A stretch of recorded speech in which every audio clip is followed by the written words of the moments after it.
আসসালামু আলাইকুম। নতুন আরেকটি ভিডিওতে আপনাদেরকে স্বাগতম। যারা ভেলপুরি খেতে খুবই পছন্দ করেন, আজকের ভিডিওটি শুধু তাদের জন্য। আপনারা বিভিন্ন জায়গায় বিভিন্ন স্থানে ভেলপুরি খেয়ে থাকেন, কিন্তু যদি আপনি ভিন্ন স্বাদের ভেলপুরি খেতে চান তাহলে আপনাকে আসতে হবে কিশোরগঞ্জের কালীবাড়ি মোড়ের সৈয়দ নজরুল ইসলাম চত্বরে। এখানে বিকাল থেকে রাতে 10টা পর্যন্ত পেয়ে যাবেন ভিন্ন স্বাদের ভেলপুরি।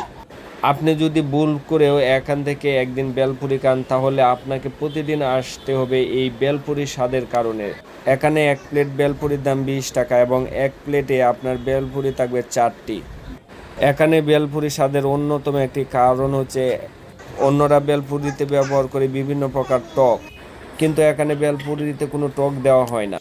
এখানে ভেলপুরিতে বিভিন্ন প্রকার সিক্রেট মশলা দেওয়া হয় এবং সস দেওয়া হয়, যার কারণে এই ভেলপুরির স্বাদ ভিন্ন রকম হয়ে থাকে এবং অনেক